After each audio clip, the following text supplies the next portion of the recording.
الحمد لله نحمده ونستعينه ونستغفره ونستهديه ونعوذ بالله من شرور أنفسنا ومن سيئات أعمالنا من يهده الله فلا مضل له ومن يضلل فلا هادي له أشهد أن لا إله إلا الله وحده لا شريك له وأشهد أن محمدا عبده ورسوله لا نبي ولا رسول بعده اللهم صل وسلم على نبينا محمد وعلى آله وأصحابه أجمعين يا أيها الذين آمنوا اتقوا الله حق تقاته ولا تموتن إلا وأنتم مسلمون يا أيها الذين آمنوا اتقوا الله وقولوا قولا سديدا يصلح لكم أعمالكم ويغفر لكم ذنوبكم ومن يطع الله ورسوله فقد فاز فوزا عظيما وبعد فإن أحسن الكلام كلام الله وخير الهدى هدى محمد صلى الله عليه وآله وسلم وشر الأمور محدثاتها وكل محدثة بدعة وكل بدعة ضلالة وكل ضلالة في النار أما بعد أيها الإخوان والأخوات في الله أعزني الله وإياكم para ikhwan dan juga akhwat saudara-saudariku jemaah salat zuhur yang semoga dimuliakan oleh Allah Subhanahu wa taala. Alhamdulillah kita sangat bersyukur kepada Allah Subhanahu wa taala di siang hari ini memasuki hari ke-18 di bulan Syawal 1446 Hijriah yang juga bertepatan dengan tanggal 16 April 2025. Bi'aunillahi wa taufiqihi dengan pertolongan serta taufik dari Allah Subhanahu wa ta'ala. Alhamdulillah kita kembali dikumpulkan dalam majlis ilmu masih dalam suasana bulan Syawal. Tidak ada salahnya kami mengucapkan taqabbalallahu minna wa minkum salihal a'mal. Semoga Allah Subhanahu wa ta'ala menerima semua amal ibadah kita yang telah kita lakukan selama di bulan suci Ramadan dan mudah-mudahan kita tetap bisa menjaga ibadah-ibadah tersebut di 11 bulan berikutnya walaupun tidak sama persis. Tak mungkin bisa sama 100% dari sisi kuantitas maupun kualitas. Karena saat Ramadan kondisinya amat sangat kondusif. Sufidatis syayatin wa waradatul jin. Para syaitan dan juga gembong-gembongnya dibelenggu. Tapi sejak masuk 1 Syawal, bahkan sekarang sudah masuk 18 Syawal, belenggu syaitan kembali terlepaskan. Ya, makanya sekalipun kita tidak membaca Al-Quran 1 juz per hari, paling tidak ya lisan kita setiap harinya kita basahi dengan bacaan Al-Quran, walaupun hanya beberapa baris saja. Walaupun kita udah gak bisa lagi atau tidak melaksanakan sholat malam yang minimal berapa rakaat di Ramadan? Di Ramadan minimal berapa rakaat kita sholat malam? Tarawih 11. Sepaket dong sama witirnya. 11 rakaat. Tapi gak ada ceritanya kan? Ya waktu di Ramadan tuh kita ambil yang paling minimal. Pasti 11 minimal. Ya ada yang 13, ada yang 23 dan seterusnya. Bahkan antum yang umrah Ramadan itu ketemu jumlah tarawih di Masjidil Haram dan Masjid An-Nabawi ada 2 sesi. Ba'da Isya 20 rakaat, nyambung nanti tengah malam 13 rakaat. Berarti totalnya 33. Masya Allah. Itu Ramadan, cerita tentang Ramadan. Dan ketika Ramadan telah berlalu, ya tidak masalah, back to basic. Ya kembali ke awal, Ustaz paling sedikit sholat malam berapa rakaat Ustaz? Nah gitu ya. Berapa rakaat kita boleh sholat malam? Ya paling sedikit jumlah rakaatnya jemaah. 2. Hah? 2. Ada yang lain jawabannya? 8. Siapa tadi jawab 1? 1. Mungkin 3, 1 boleh jemaah. Itu paling minim. Pertanyaan ada berapa paling minim? Paling sedikit. Kita boleh mengerjakan sholat malam. Sholat witir itu sholat malam jemaah. Ya boleh kita mengerjakan 1 rakaat jemaah. Walaupun ya di Syawal ini kita kembali ke 1 rakaat, gak apa-apa. Yang penting masih tetap sholat malam. Nanti juga ujung-ujungnya malu juga. Oh iya, bersatu rakaat mintanya surga Firdaus gitu ya. Wallahi berjejer permintaan lainnya, malu sendiri. Ya, ya, baik. Mau masuk surga Aiman. Cuma paling tidak kita tetap rawat tuh ibadah-ibadah kita jalani selama di bulan suci Ramadan, sekalipun secara kualitas dan kuantitas nggak bisa sama 100%. Itulah bentuk istiqomahan yang tetap kita tunjukkan pasca Ramadan, ya, karena syaitan kembali lepas belenggunya. Nah, itu sedang mukadimah, ya, dan kemudian terakhir, bukan terakhir kajian, terakhir mukadimah, ya. Bagi kita yang belum melaksanakan atau belum menyelesaikan puasa Syawal, maka segera selesaikan, karena keutamaan yang sangat besar. Nabi SAW bersabda, "Man shama Ramadhana," barang siapa seorang yang telah menyelesaikan puasa Ramadannya, thumma atba'ahu sittan min Syawal, kemudian dia lanjut melaksanakan puasa Syawal sebanyak 6 hari, ya, faka'annama kasiyamid dahar, maka keutamaannya dahsyat, luar biasa. Maka kita dinilai seperti mengerjakan puasa setahun penuh, nambah 6 hari, ya. Baik, jangan tunggu tanggal 25 Syawal, jangan. Kadang-kadang kita suka yang mepet-mepet. Tak tanggal 25, 26, 27, 28, 29, 30. Kalau Syawalnya 30 hari. Kalau 29 gimana coba? Karena kebanyakan ya hari dalam kalender Hijriah itu 29. Jadi ya bisa kita mulai besok. Bagi siapa di antara kita yang belum memulai, ya, atau yang belum menyelesaikannya, segera selesaikan, karena luar biasa. Dinilai kita seperti puasa setahun penuh, dan hitungan matematiknya dapat. Nabi pernah mengatakan bahwasanya setiap ibadah yang kita kerjakan itu pelipat gandaan pahalanya minimal 10 sampai 700 kali lipat. Kita ambil yang paling minim 10 kali lipat. Alhamdulillah, Ramadan yang kita lalui belum lama ini jumlah harinya 30, ya, 30 kali 10 berapa jemaah? 300 tambah 6 hari di Syawal, 6 kali 10, 60, 360. Masya Allah. Baik, jemaah sekalian, kita akan kembali melanjutkan pembahasan Sirah An-Nabawiyah. Nah, kisah tentang wafatnya Abu Talib sudah Anda sampaikan belum? Belum. Ya, kita terakhir seingat itu berkaitan dengan pembahasan, ya, tentang Ibunda Khadijah, ya. Nah, baik, di antara fase sejarah, ya, yang dialami oleh Nabi SAW di dalam perjalanan hidupnya, beliau ketemu dengan satu tahun yang kemudian dicatat oleh para mu'arrikhin, para ahli sejarah, dengan istilah Amul Hazan, tahun kesedihan, ya. Jadi bertubi-tubi Nabi mengalami ujian yang sangat berat, sehingga sebagai manusia biasa, satu sisi beliau adalah seorang Nabi dan Rasul utusan Allah, namun di sisi lain Allah juga menegaskan beliau berasal dari kalangan manusia yang pastinya memiliki perasaan sedih, bahagia, dan seterusnya, ya. Nabi SAW mengalami masa-masa yang amat sangat berat dalam kehidupannya. Sebagian ulama mengatakan itu terjadi 3 tahun sebelum hijrah, ya, ada yang mengatakan 5 tahun sebelum hijrah.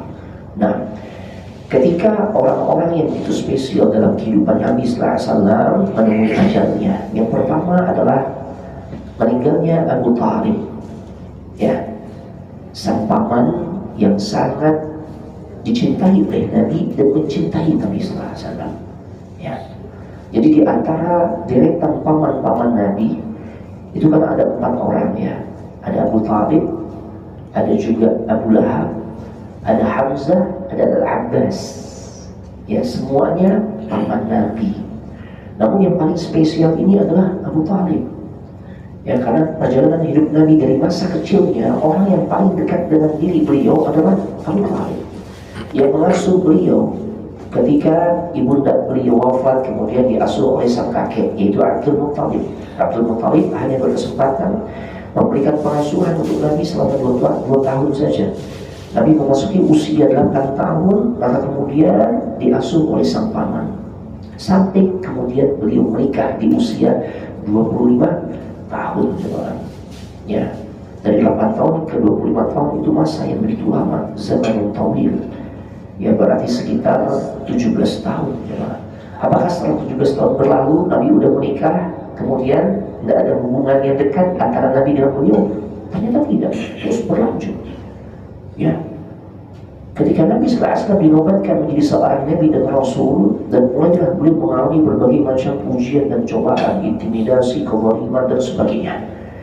Orang terdepan yang memberikan pembelaan adalah sosok sang paman yang namanya Abu Talib. Sampai-sampai beliau berkata, "Man massa jilda Muhammad," barang siapa yang berani nyentuh kulitnya keponakanku Muhammad, maka pedangku yang akan berbicara. Oh, Masya Allah.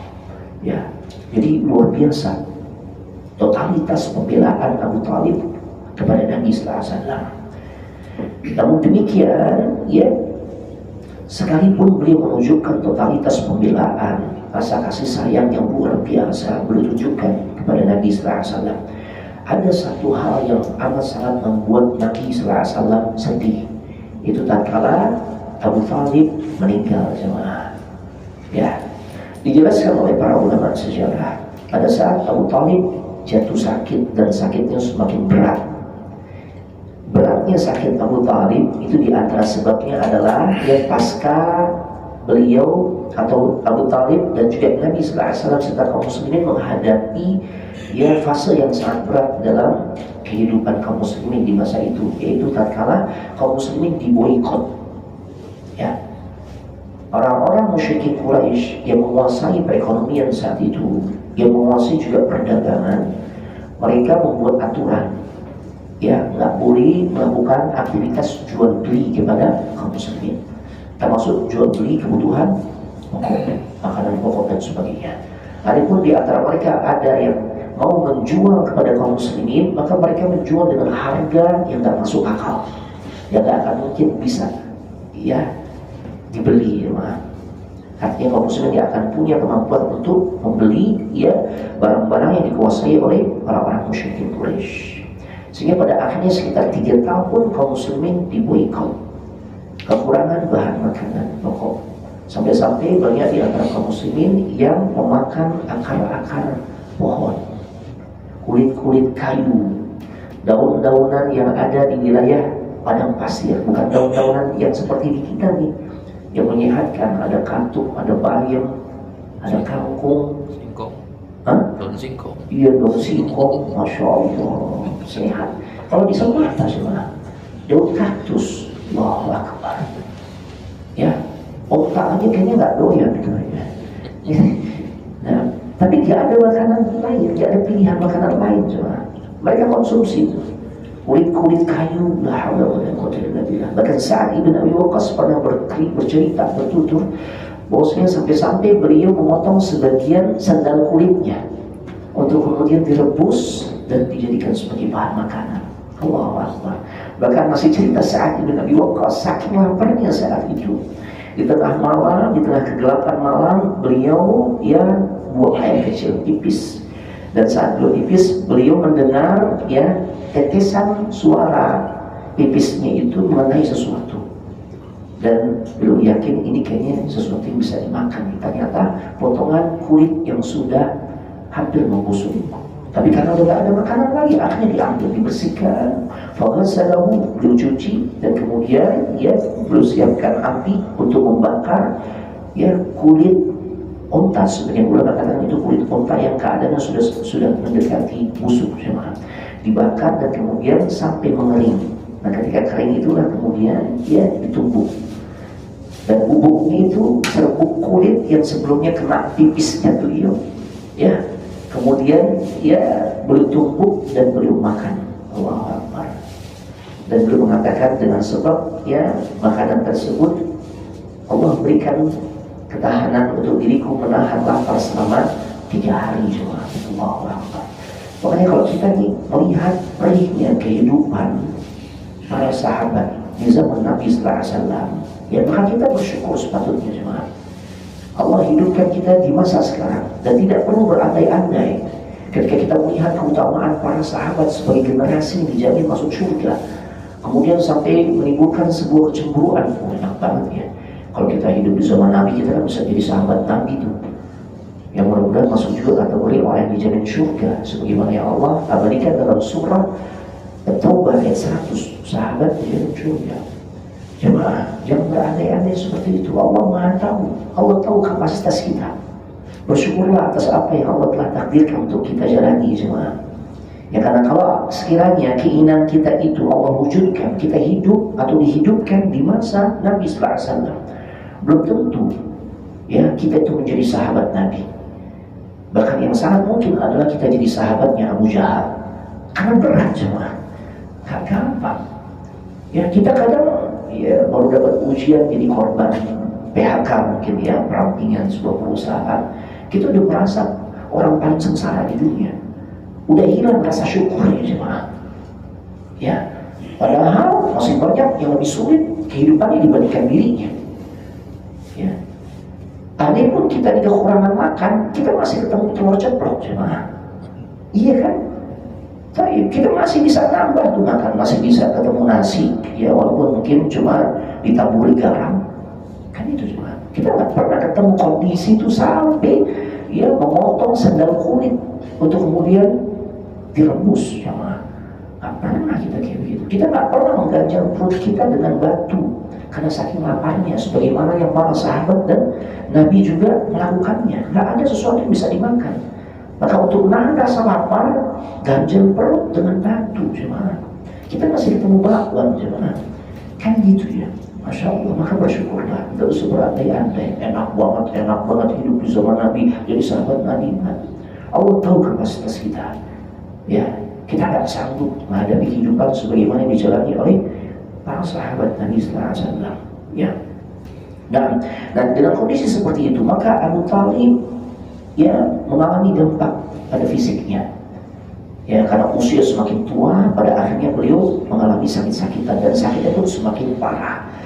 Dan kemudian berita tentang sakit Abu Thalib didengar oleh para pembesar Quraisy. Ya, para pembesar Quraisy. Dan saat itu dua tokoh pembesar Quraisy telah masuk Islam. Yang dulunya mereka termasuk orang yang memusuhi kaum muslimin. Dua tokoh tersebut adalah Hamzah dan juga Umar ibn al-Khattab. Ya.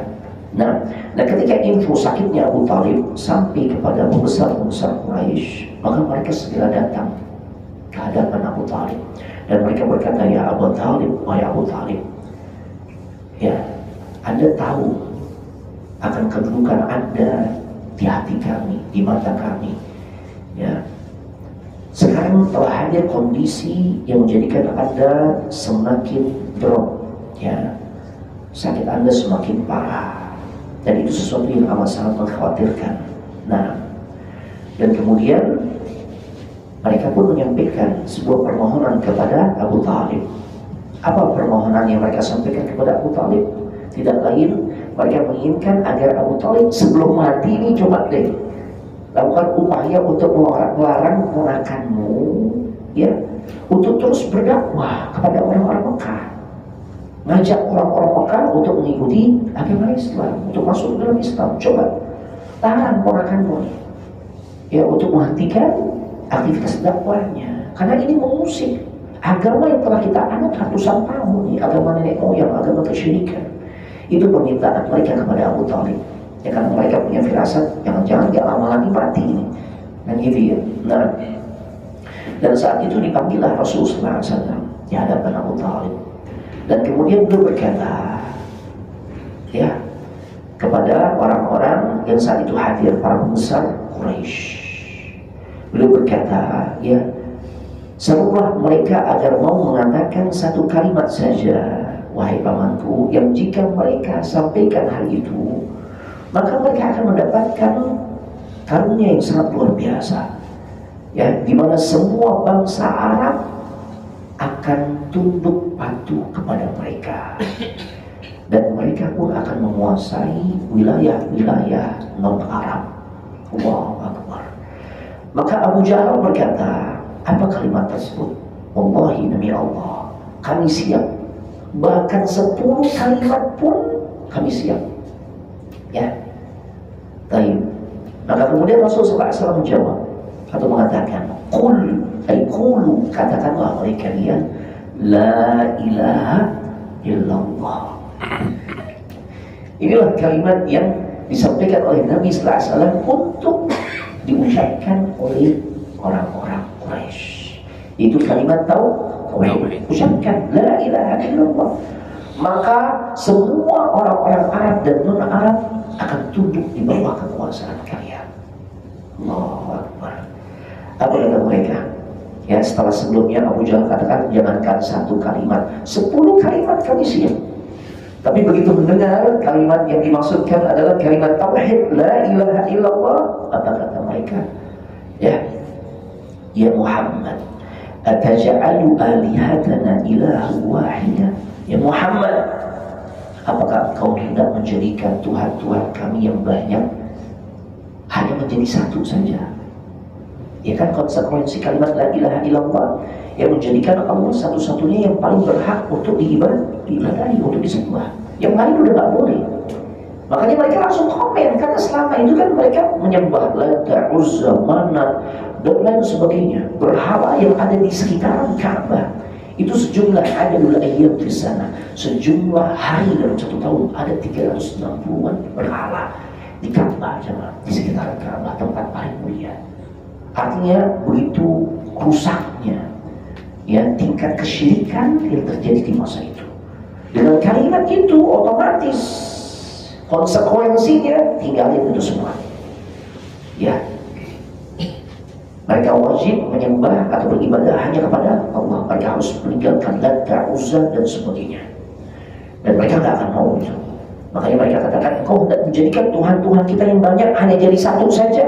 Tidak, kita tidak mau. Ini cuma. Ya, maka turunlah surah Sad. Ya, dari ayat 1 sampai ayat 7. Sad wal Qur'ani dzil dzikr. Ya, Sad, demi Al-Quran yang memiliki keagungan.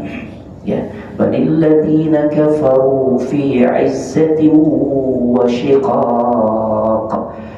Sebenarnya kata Allah, orang-orang kafir itu benar-benar berada di dalam kesombongan dan permusuhan yang amat sangat sengit. Kam ahlakna min qablihim min qarnin fanadaw wa la tahina manas. Ya, mereka dalam kesombongan dan permusuhan yang amat sangat sengit. Betapa banyaknya umat sebelum mereka yang telah kami binasakan, kata Allah Subhanahu wa ta'ala. Ya, lalu kemudian mereka minta tolong. Nah, padahal ya waktu itu bukanlah saat untuk lari ataupun melepaskan diri dari azab yang pedih. Ya Allah. Wa'ajibu an ja'ahum munzirun minhum وقال الكافرون هذا ساحر كذاب. Padahal waktu itu kata Allah Subhanahu wa ta'ala bukanlah saat untuk lari melepaskan diri. Dan mereka heran, wa'ajibu, mereka heran karena mereka kedatangan seorang pemberi peringatan atau seorang rasul dari kalangan mereka sendiri. Ya, Nabi Muhammad kan berasal dari kalangan Quraisy juga. Ya, satu kaum dengan mereka. Ya Allah. Nah, dan orang-orang kafir berkomentar. Ini ketika Nabi menyampaikan ajaran Allah, ya ajaran Islam, apa komen orang-orang kafir? Kata mereka, ya hada sahirun kadzab. Yang datang kepada kita ini seorang penyihir yang suka berdusta. Oh ya Allah. Ya, aja'alal alihata ilaha wahida. Kemudian mereka mengatakan, mengapa ia, maksudnya Nabi kita Muhammad SAW hendak menjadikan Tuhan-Tuhan yang banyak yang selama ini kita sembah cuma menjadi satu saja yang wajib kita sembah? Kita tak mau. Ya Allah. Ya, inna hadza la syai'un ujab. Sesungguhnya ini benar-benar sesuatu hal yang sangat aneh. Oh, Tuhan kita banyak mau dijadikan satu, ini aneh nih. Nah, kita nggak mau. Sama cuma ada kalanya kita membimbing manusia, membimbing saudara kita, keluarga kita, sahabat kita ke jalan Allah, katanya ajaran aneh. Padahal kita sampaikan ajaran Rasul. Ya, merapatkan soft dikatakan ajaran yang aneh. Dan gitu ya. Menutup aurat dengan jilbab yang syar'i bagi seorang wanita dikatakan aliran baru. Awal-awal ketika mulai ya kaum muslimah ya memasyarakatkan penggunaan niqab atau cadar, banyak gak yang komen begitu? Itu aliran mana tuh? Ya, kayak ninja, serem banget. Ternyata matanya doang tuh kan. Ya, bahkan dituduh dengan label-label negatif, jangan-jangan teroris. Kan sebutkan kayak gitu ya. Nah, sama diberulang ya. Terlebih ketika kita semakin jauh dari masa kenabian, maka ya umat zaman sekarang yang semakin jauh dari masa nabinya akan mengalami kemerosotan dari sisi pemahamannya tentang agamanya. Semakin jauh cuma mereka akan semakin asing dengan ajaran agamanya. Bada'al Islam ghariban ya fasayaudu ghariban kama bada'a. Islam datang terasa begitu asing bagi orang-orang di masa itu. Makanya mereka katakan, ini apaan ini? Usia aneh nih. Ini sesuatu yang aneh. Tuhan kita banyak dari dulu yang diajarkan oleh orang tua kita tuh yang bahannya banyak kepada Lata, Uzza, Manat, Hubal dan sebagainya. Kenapa harus kepada Allah saja? Aneh itu. Ya. Fasayaudu ghariban kama bada'a. Nanti di akhir zaman ketika kaum muslimin, umat Islam semakin jauh dari masa nabinya. Kita kan udah 15 abad berlalu masa kenabian kan. Maka akan kembali menjadi asing itu.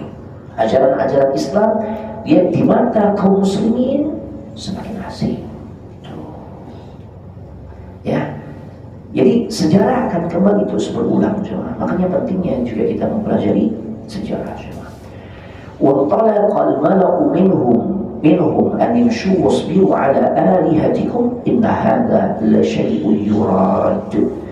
Kemudian ya di dalam ayat ini Allah mengatakan, dan pergilah pemimpin-pemimpin mereka seraya pemimpin-pemimpin mereka ini gembong-gembong Quraisy berkata, pergilah engkau dan tetaplah menyembah Tuhan kalian.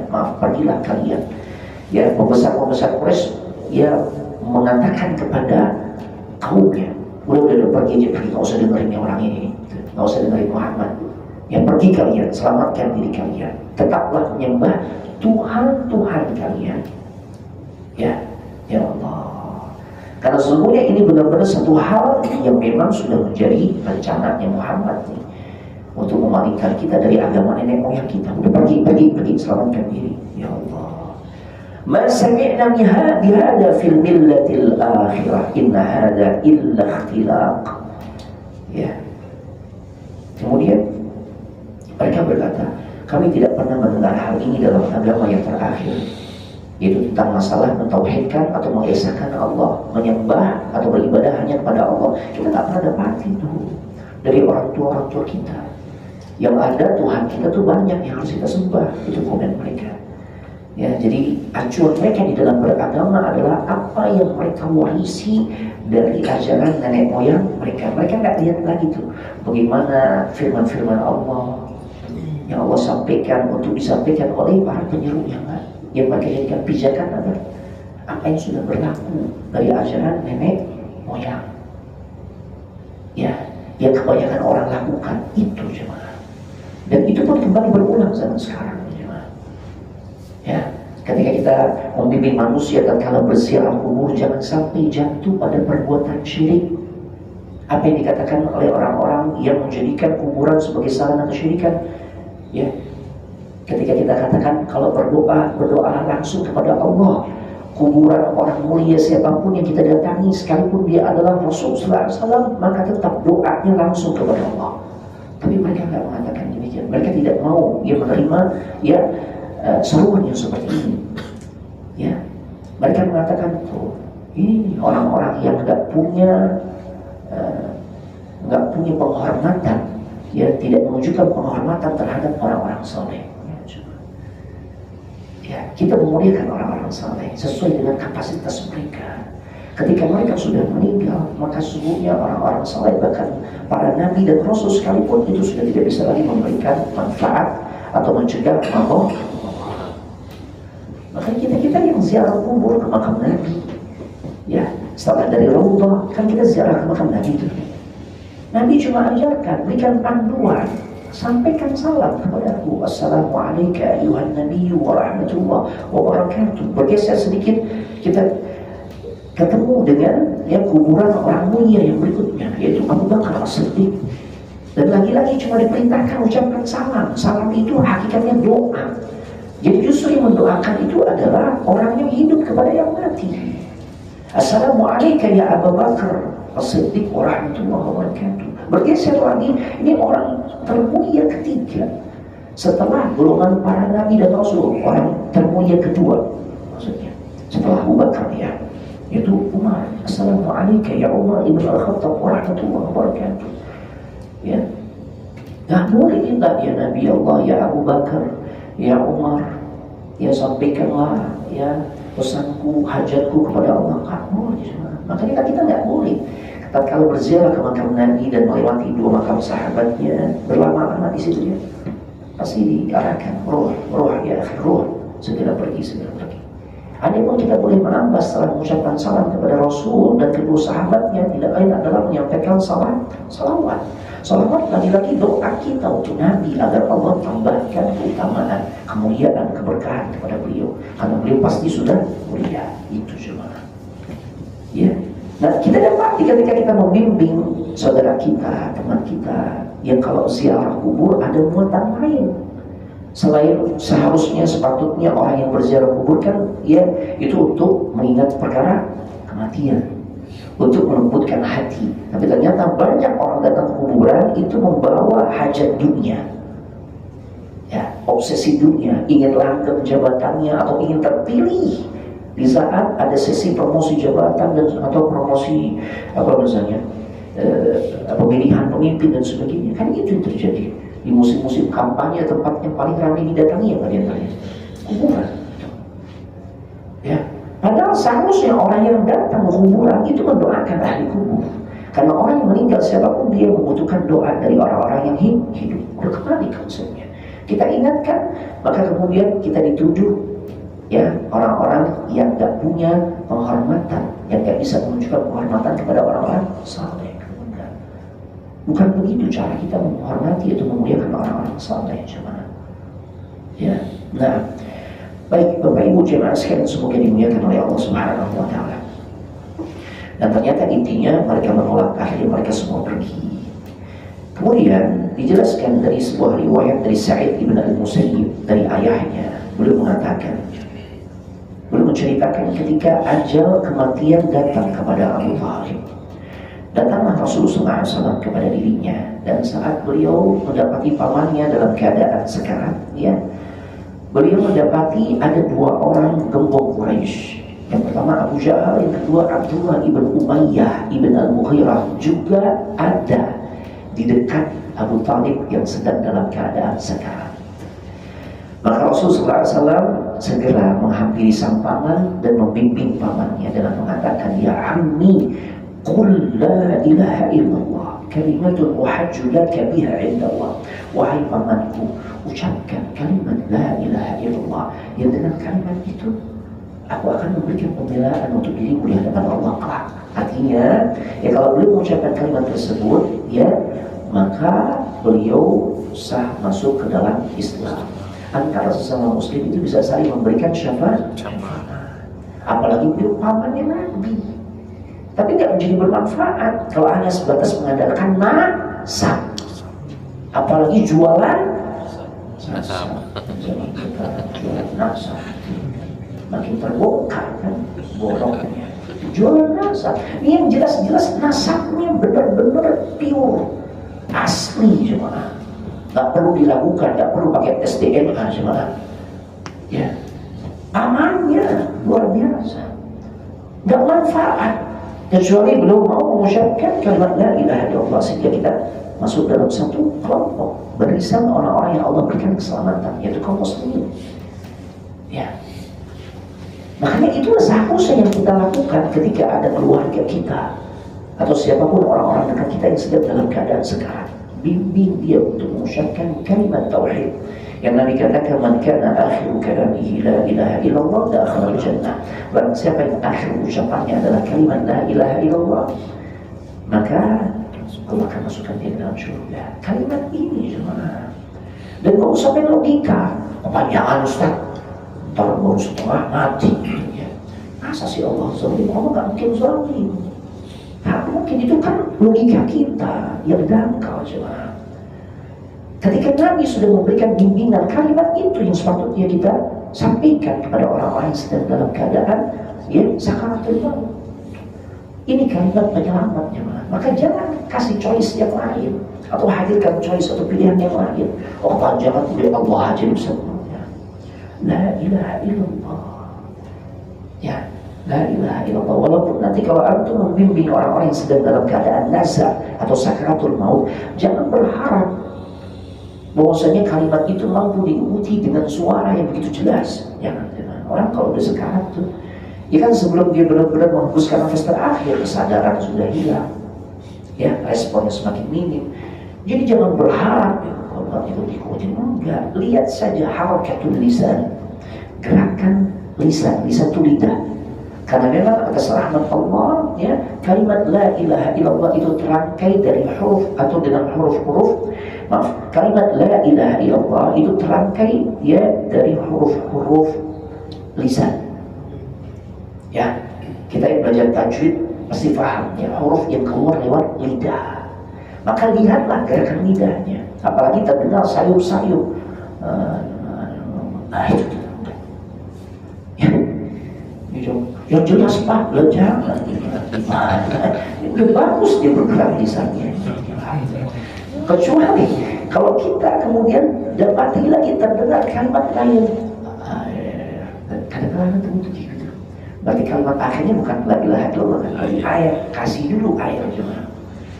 Ya, kasih pipet sedikit demi sedikit, tuangkan atau tetesi di lidahnya, ya, atau di mulutnya. Setelah itu dibimbing lagi agar kalimat terakhirnya lagi-lagi la ilaha illallah.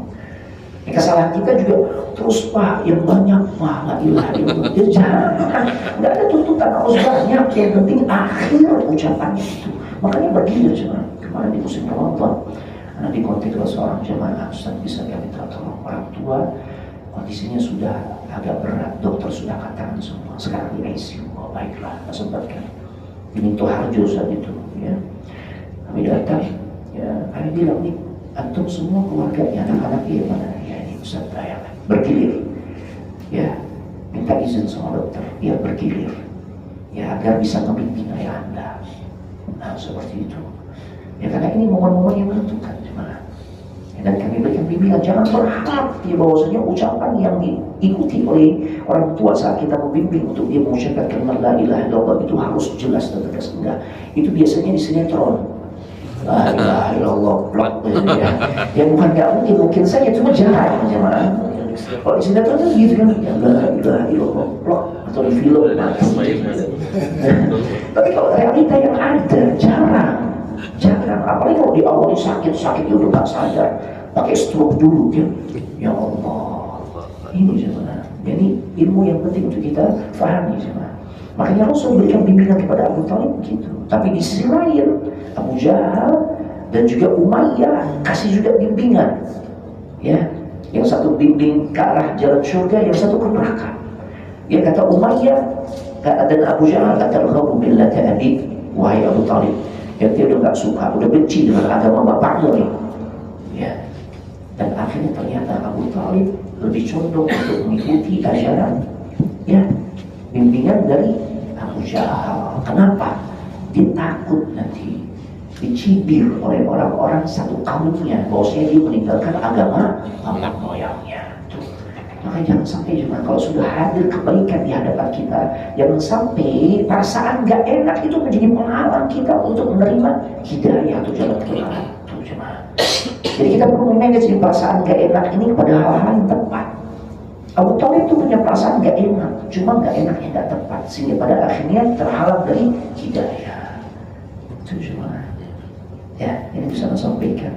Ada pertanyaan jemaah?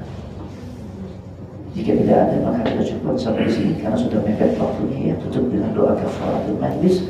Subhanallah wa bihamdihi asyhadu an la ilaha illa anta astaghfiruka wa atubu ilaik. Assalamualaikum warahmatullahi wabarakatuh. Waalaikumsalam warahmatullahi wabarakatuh.